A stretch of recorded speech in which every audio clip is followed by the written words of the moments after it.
مجھے تو دنیا میں کوئی والدین جیسا نہیں ملتا. آج مجھے اس موضوع پر لب کشائی کرنے کا موقع ملا ہے، وہ ہے والدین. والدین قدرت کا سب سے انمول خزانہ ہے. ماں کے قدموں تلے جنت تو باپ جنت میں داخل ہونے کا دروازہ.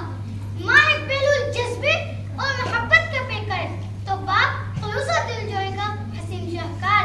غرض یہ ہے کہ دونوں ہستیاں وہ ہیں جن کے بنا نہ تو ہماری کوئی پہچان ہے اور نہ کوئی شناخت ہے. دونوں ہستیوں کے قدردان رضا الہی کے طالب ہے. دنیا و آخرت کی سرفرازی بھی ان کا مقدر بنتی ہے. بچے چاہے جتنے برے ہو پر والدین ان کے حق میں کبھی برا نہیں سوچتی. والدین کی موجودگی احساس بہار ہوتی ہے. والدین کی موجودگی احساس بہار ہوتی ہے.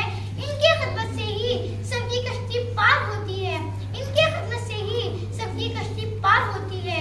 دن کی روشنی ہو، رات کا اندھیرا، صبح کا اجالا ہو، شام کی ساعتیں، کوئی بھی موسم، کوئی بھی مزاج، کوئی بھی لمحہ دنیا میں ایسا نہیں جس میں والدین کی بے لوث محبت شامل نہ ہوتی ہو. ہمیں اپنے والدین کی ہر لحاظ سے قدر کرنی چاہیے. ہماری کوشش ہونی چاہیے کہ ہم اپنے والدین کی دعا لیں. رلانا ہر کسی کو آتا ہے، منانا ہر کسی کو آتا ہے. رلا کے منا لے وہ بابا ہے، اور جو رلا کے خود رو پڑے وہ ایک ماں ہے. وہ ایک ماں ہے.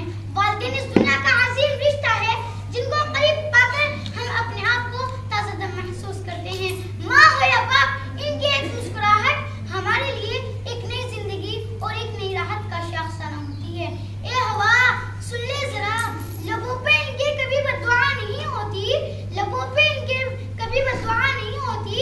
بس ایک والدہ ہے جو کبھی خفا نہیں ہوتی. بس ایک والدہ ہے جو کبھی خفا نہیں ہوتی. آخر میں صدقہ دل